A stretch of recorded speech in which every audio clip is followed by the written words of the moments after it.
All right, I'll kick off the meeting. Thanks everybody for joining us. This is the August 27th, 2025 board meeting of the Texas Government Accountability Association. I'll share my screen and we'll get started. All right, can y'all, there we go. There we go. Can y'all see the agenda? Yes. Yes. Okay, so I'll call the meeting to order at 2:14 p.m.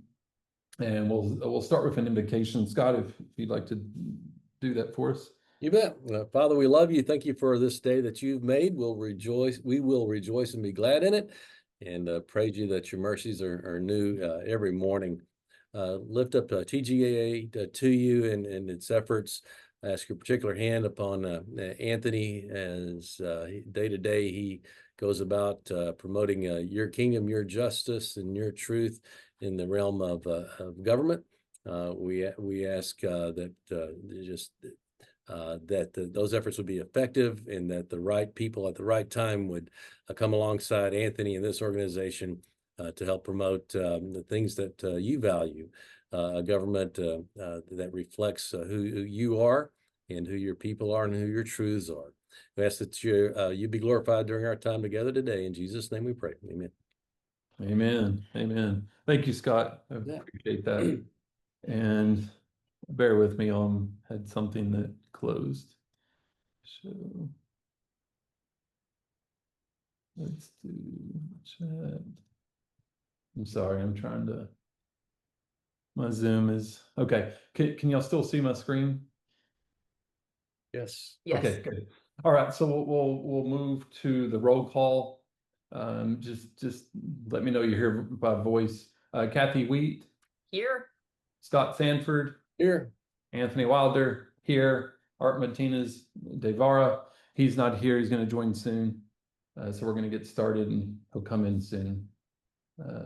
All right, moving on to so we have a quorum. We'll be able to move forward from that roll call. Okay, moving on to agenda item number 4, which is the minutes from the prior meeting. Do y'all have any concerns, changes, questions?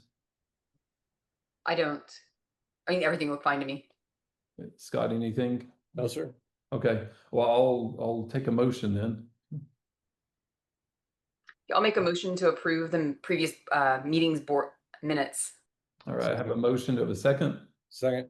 All right, I've got a motion and a second to approve the meetings of the June 26th meeting. All those in favor say aye. Aye. Aye. All those opposed say nay. So it wins 3-0. All right, thanks, y'all.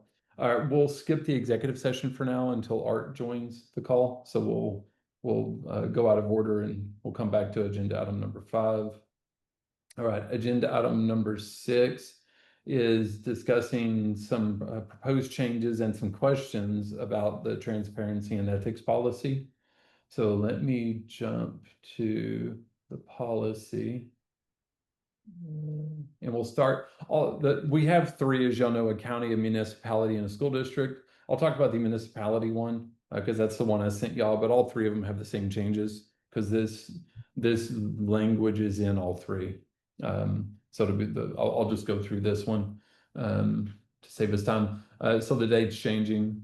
There are some immaterial clerical changes that I'm making, so I'll mention those as we go forward. The first one that came up from Scott. So Scott looked over the documents and gave me some recommendations. So the first one he brought up was let's see, this is the financial audit. So it's right in, section 1, part 2 with the audits, and it's the annual financial audit. So he recommended putting CPA firm here, outside independent CPA firm. So to remove the fraud detection, which is not what it's designed for. So that was an error on our part to begin with. So Kathy, any concerns about those 2 changes? No, I think those are perfect. Okay, and thanks for letting us know about that, Scott. You bet. Good catch. Okay, the other is a question that Scott had, and it's something that I've thought about as well, and it came up 2 weeks ago with one of the prospects. So I wanted to bring this up with you. I don't have a proposed change here, but we're free to make a change if so be, because of the way I put it on the agenda. But it's to consider something other than what we have. So right now we're saying that and it's these highlighted numbers. So it's every 3 years. So a firm can only do 3 years in succession and no more than six in a 10-year period. And it's been pointed out, Scott, I don't want to put words in your mouth, but you said something to the effect that there's a lot that goes into setting up for an audit and, doing that initial one. And, it can be expensive to change firms as often as we're, laying out here in this term of the policy. The other feedback I got, and I'll pause, Scott, to let you talk in a second. The other one was from a mayor, the mayor of a prospective member. He mentioned how they're doing the audits right now and that this would be a problem for them, and the efficiency audit. But anyhow, he mentioned how it'd be helpful if we didn't have three. So I'll stop there. Scott, do you want to comment first since you had brought this up, Leslie? Yeah, it does, as written, about the time you begin to enjoy the efficiencies of having your accounting firm fully onboarded and familiar with your systems, you have to change. And then that's really staff intensive, and expensive. But really, I think that the ethics guidelines that CPAs operate under and take quite seriously really negate the need to mandate a change of accounting firms, in my opinion. I'm a CPA, I was mostly on the tax side, but I did a few audits, but I had to learn all of the rules. So that was just my observation. I wouldn't die on a hill for that, but Yeah, and Kathy, did you want to say anything before I jump in further? So here, of course, we have anecdotes for all of these, Scott, like why we have it certain ways. Just Enron being one of them. yeah, you can go, public sector, private sector, however you want to look at that as well. But yeah, there's different anecdotes of why we have them a certain way. I wonder if it's worth considering like changing, and tell me if this is good or bad. You were at a firm, like changing the partner every so many years. Like you could maintain a relationship with that firm, but the partner, the overseeing partner would be in a way that would have to change after so many years. Does that, because then you have the efficiencies with the city, county, school district staff, but you would have that change of oversight. But that's assuming you've engaged a firm with enough scope and size. Oh, yeah, good point. Yeah. You have multiple partners. Yeah, good point.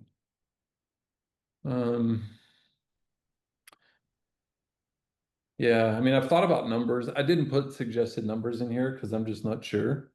I don't know, is 4 years better? The other thing which I want to ask Art when he joins is how, when we do the contracts with, I'm say we, I used to be a council member, sorry, I'll not say we since I'm not anymore, but when contracts are done between the local political subdivisions and the audit firms, I think they're just 1-year contracts, right? Or are they multi-year?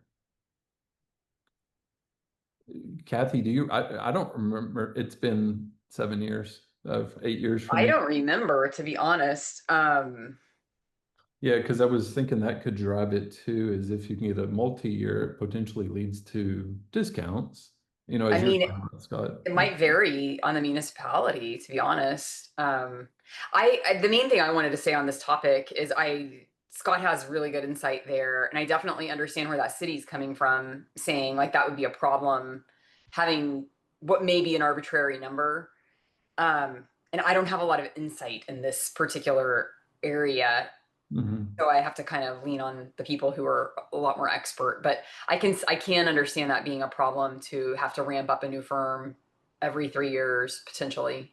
The other thing to consider is that if there is a real need for that, in my view, the bank or the bond holders would be driving that ship. Yeah, and do you mean, Scott, like let's say there's some issues not found and the bond rating was impacted, so then there's pressure on the entity to find a new firm? Is that what you mean, something like that? Yeah, there would be. So the lender, whoever the lender, significant lender might be, would drive. First of all, I would think that if they were going, they may already have language like this, of which that would mean we wouldn't need to. But secondly, if there were an issue, they would definitely be driving the change. Okay. Well, do y'all mind if we table this one Yeah, for no, for future discussion? I'll go back to that prospect and ask him. And Scott, if you could just think about like what would you put? Because we want some limitations, some guardrails there. Um, and I know we're on a time crunch today, so I feel like we could go back and forth on this and try to come up with something. Do y'all mind if we just table that for a future discussion? that's fine. That's fine. Okay. All right. We'll do that for now. We'll bring it before a future meeting. Okay. The next one is still in section 1, part 5, the organizational chart. This is a change that we missed when we made a change in February to a definition of city official. And this city official, here, let me jump down to that and I'll come back to this. So city official, and it's the same, it would, for the other policies, it'd be county official or school district official.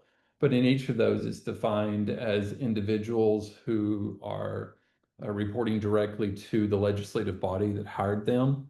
And they have supervisory or authoritative roles within the entity. And when we changed that, we didn't change this org chart requirement.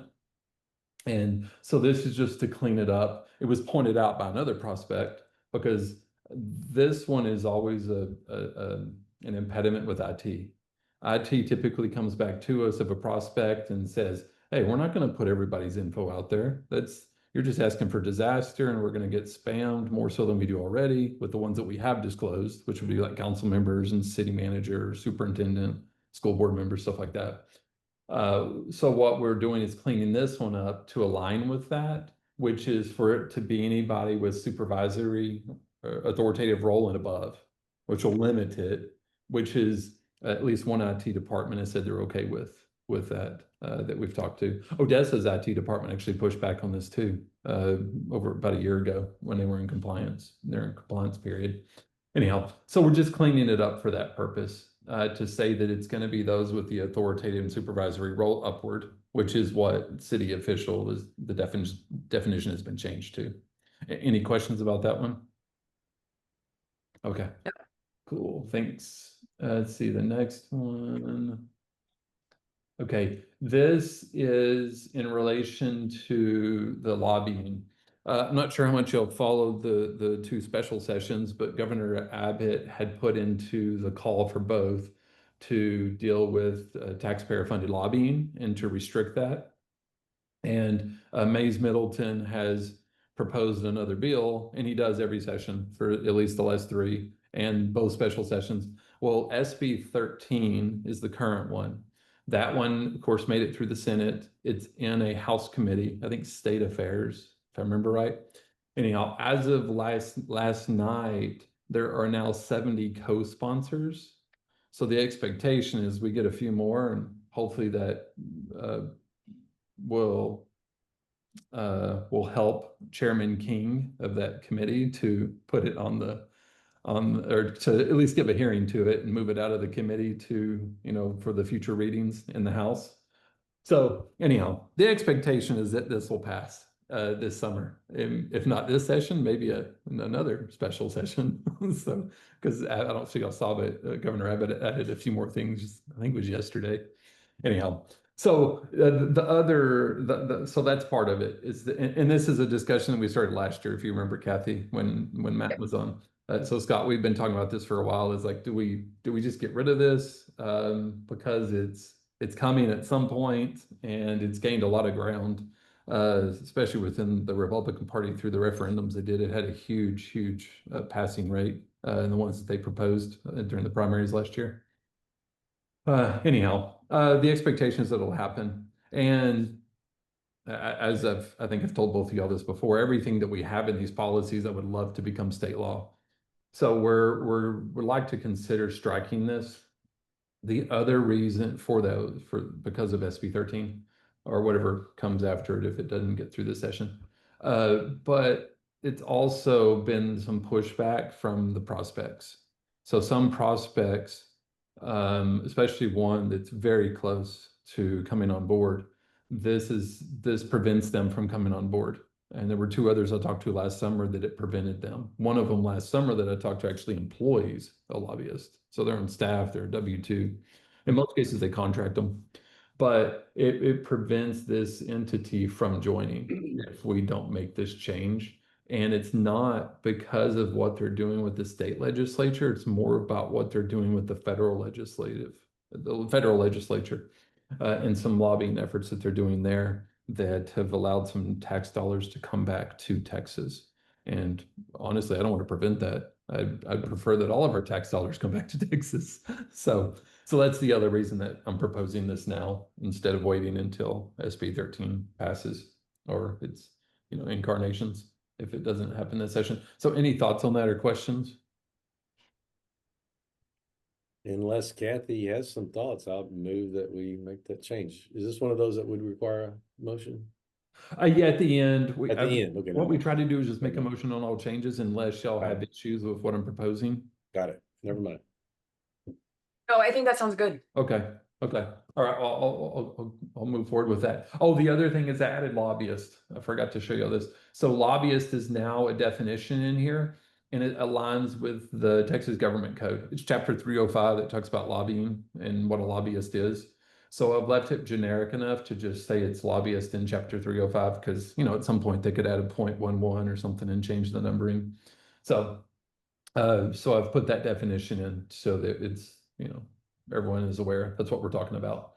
Okay. Perfect. Moving on, a few of these are clerical. I don't like I thought we dealt with these before in February, but there were a few abbreviated words. I don't like the abbreviated words, so I've cleaned those up. You'll see a few places. This was a typo. See here, you've got some more abbreviations or a typo. Is what all of these are, and another abbreviation here that I got rid of. So that hopefully deals with all the abbreviations, which I thought we dealt with last time. And this was a typo here. So that's the material changes. Any questions about those before I jump into there's a few questions that we wanted to deal with too. Those seem pretty clear. Okay. Scott, anything before I go to the questions? No. Okay, so the first question was 1-2B1. Let's go, oops, sorry. Let me go back to the agenda. So I'll go back to the top. So it was right here. Scott, you had asked about sorry, that wasn't you. You're the next one. Sorry, let me back up. That wasn't Scott. Oh, that was a mayor that asked about this. So a mayor of one of the prospects asked about the efficiency audit. And this is something that I've brought up before in board meetings. What we're requiring is an efficiency audit every 3 years. What in practice, that's not always how it works for those who do it. So one of the entities I'm talking to, their mayor let me know 2 weeks ago that they do efficiency audits across by department. So this year they're doing 2 or 3, next year they'll do 2 or 3, the next year they'll do, the remainder. And they try to, they're continuing to do that because they want to be more efficient. They want to, shave costs, things of that nature. And this would require them to do it all at once. Well, the way they have it budgeted is they budget so much each year to do these efficiency audits. And so his preference is that we change this such that it allows, something like all departments will be subjected to an efficiency audit over X number of years. And maybe it's 4, maybe it's 5, I don't know. When I was in Carrollton on city council, we did over a 5-year period. So, and we called it something else, but it was basically an efficiency audit. We would go in and do a full analysis of that department and then determine, is it better to in-source, co-source, or outsource? And if we're going to in-source or co-source, what changes do we need to make internally? And we did that over a rolling 5-year period. And it worked, and it would have cost us too much to do it all at once. So we had, I think we were do up to three departments at a time rolling.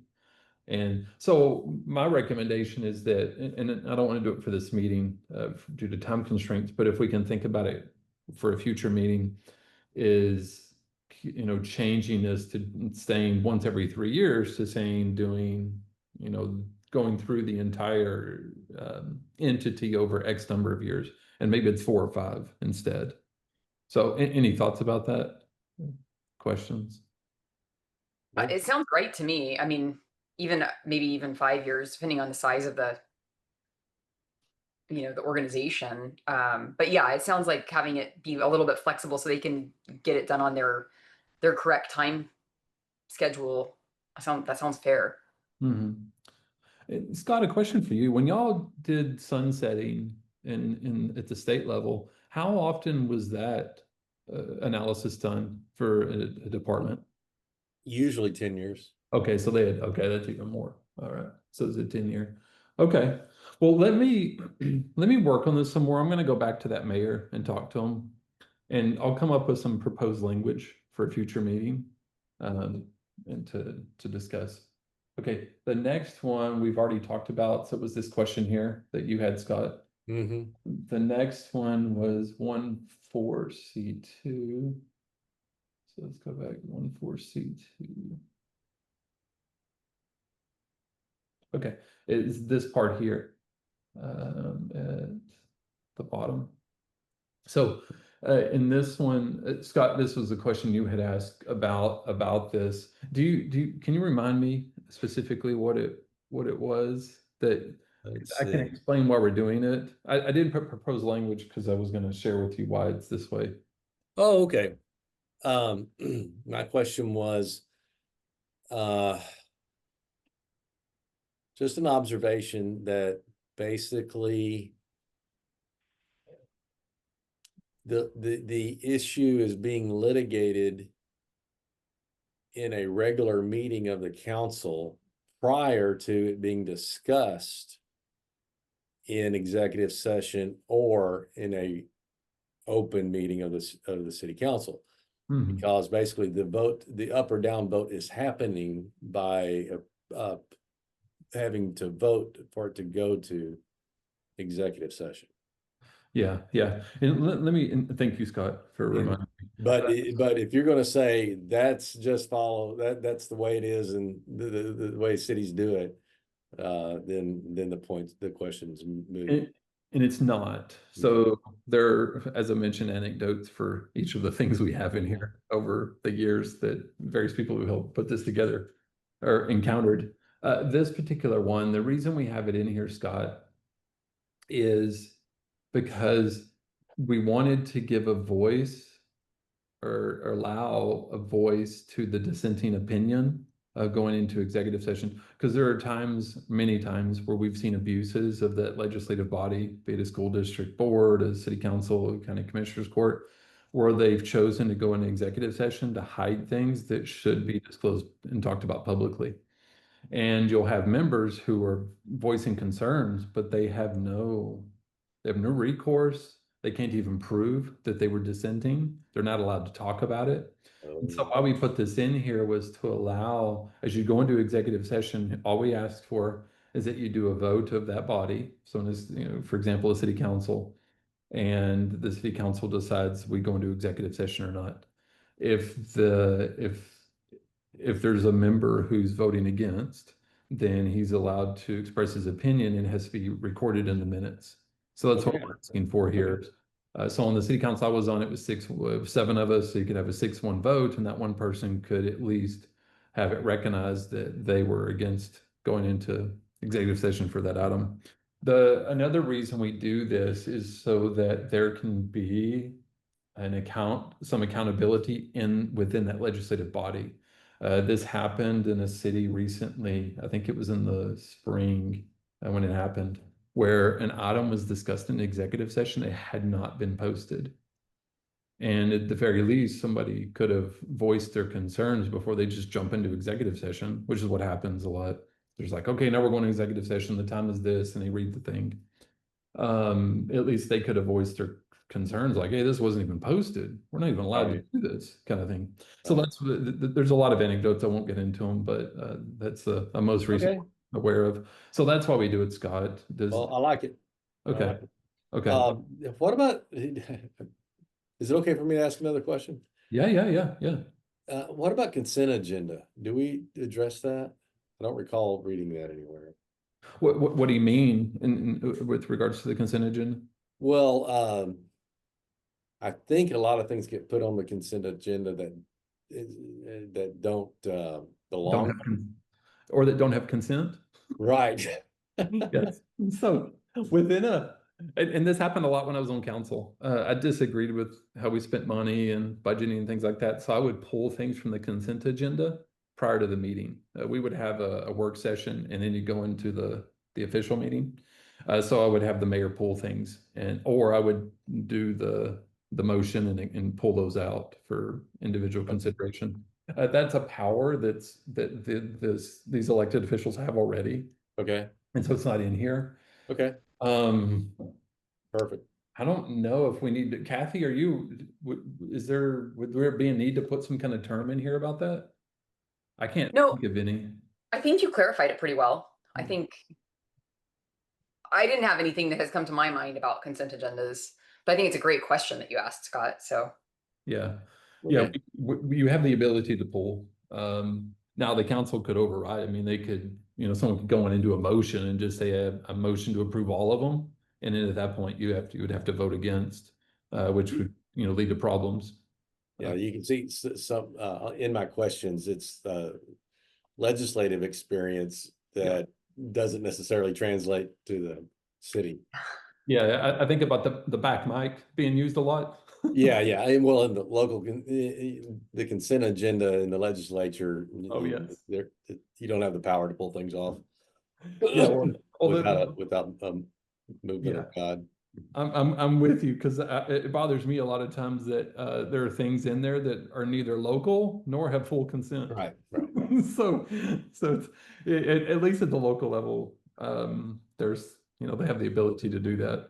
Okay. They could have a member of their own body go against them. Yeah. If they have. Thanks for bearing with me on this and the explanations. I appreciate it. Okay, you're welcome. Going back to CNN 22B. So let's go to 22B and look at that one. So section 22B. Oh, yes. So I did some research on this, Scott. Kathy, what Scott was asking was, let's say there's an emergency disaster situation, a tornado, high wind, something like that. Some stuff gets destroyed and some of it's not city property. So Okay. like, say the town's historic square gets damaged and it's owned by a nonprofit or, some gazebo that's been there 100 years. And you've got downed leaves and flooding, or sorry, trees, not leaves. down trees, flooding, nature. So I looked into it. There's a couple different laws, Scott, that are available for local level where they can do responses. A mayor can determine an emergency disaster situation, and for 7 days they can take action and they can use public resources to help clean up things like roads are blocked because there's a lot of trees down, so you get the city engaged in it and you don't wait until the next council meeting to have a vote on it. So there are different laws that are available to the individuals like the mayor or the county judge that allow them to do those things, Scott. Okay. There is an opinion. The Attorney General did have an opinion many years ago about things to do on private land because they do have rights. If they come back and say, we don't want y'all to touch our land as part of this cleanup, then we have to honor that because those are their assets. Okay. Aside from that, I think we can do what you were asking, or that entity could do it. Right. Can you move your box out of the way so I can read the first line of B? Oh, sorry. Can you see it now? I do. So that would be unless explicitly allowed in writing per the terms of office holding, Oh, or maybe. is that unless explicitly allowed by office? Uh, I know I'm just trying to understand that sentence. Yeah, I'll give you an anecdote. Maybe that'll help because this is what was put in here is during COVID, and there are many, I'll just share one. There was a mayor or mayor pro tem that decided to throw an event for their family member in City Hall of the city they were the mayor pro tem for. I think it was a mayor pro tem. And the public was not allowed during that time period to convene, especially in public spaces like City Hall. But they allowed this individual to do something in City Hall in that same time period when this restriction is in place. It was all during COVID when things like that happened. And that's the main anecdote that led to this was that one. There are others, but that's what it's more about is that elected official or city official is giving this privilege that their constituents or the public is not given the same access to. Okay. And so, the question you asked about was using, public resources like, bulldozers or other things that the city owns to do some of these efforts in a disaster, and that wouldn't fall into this. Okay. In my opinion, unless you'll think it's worded otherwise. Okay. All right. So that's all the questions. Was there anything else about the policy that y'all had questions about or concerns or potential changes other than what we tabled? I don't right now, no. Okay. Scott? No. Okay. Well, I'll in that case, I'll take a motion on the changes that are proposed that we agreed to today. So moved. Go ahead. Okay, so I got a motion from Scott. Is that a second, Kathy? Second. Okay, so we have a motion and a second to approve the changes as presented today.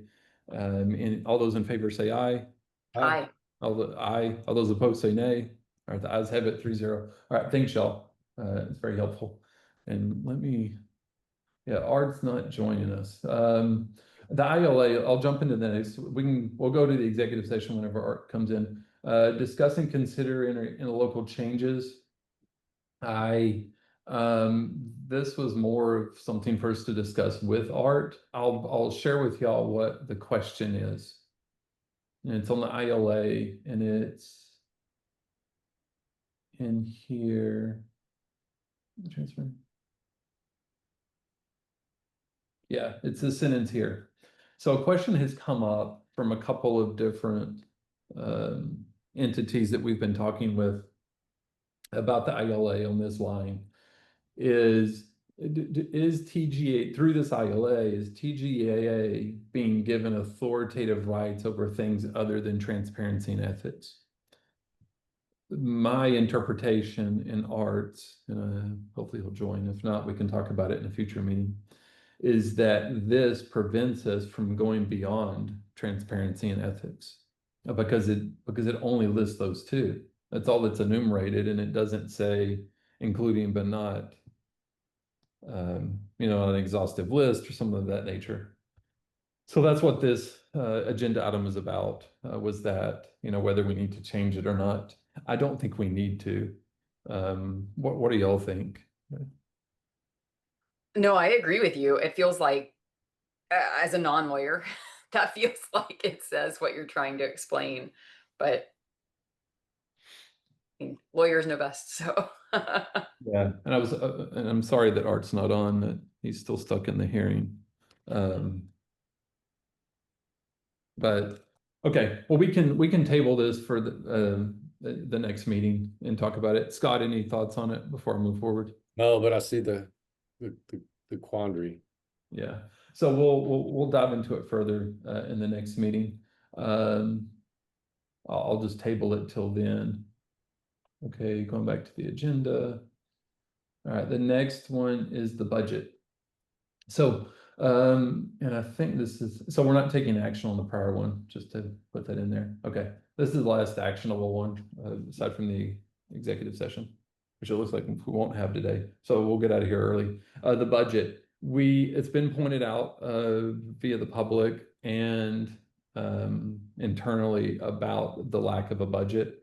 Last year, the plan was to do a budget, but then things didn't happen. We didn't have any member dues being paid last year due to the agreements we had with the first two. And then the court case happened. We didn't get any new members. So it was just an oversight on my part. So what I'm trying to do is correct that now and put a budget in place for the rest of this fiscal year. And then later this year, we'll work on the FY26 budget. So what I've laid before you is the proposed budget for the remainder of this year. So it'll go from, I have the 31st, but in essence, it'll be today through the end of December. And these are the estimates of what we currently have in the account and what we're expecting. We have a few prospects that are very close that would lead to a number very close to that. And I rounded up just to make it easy for us to look at. And in the expenditures here, I broke them down monthly. And this was just an average on what has happened in the last 9 months. And then, of course, trying to annualize that sort of for the next 4 months to share with y'all what it would look like. So any questions about that? And I can go further into any of them if you want me to. Well, No, it's pretty straightforward. And by the way, our fiscal year is the calendar year, January 1 to December 31, per the Constitution. Okay. Oh, well, seeing no further discussion, can I get a motion, or I'm open to a motion on this budget? I'm happy to make a motion to approve the budget. Okay, do we have a second? second. All right, so we have a motion and a second to approve the budget as presented here. All those in favor say aye. Aye. Aye. All those opposed say nay.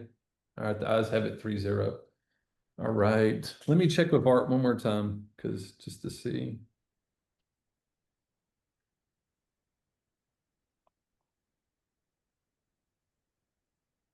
And I know y'all got hard stops, so we probably will end soon. I'll move on to the next agenda item, number 9, announcements and updates on pending or new matters.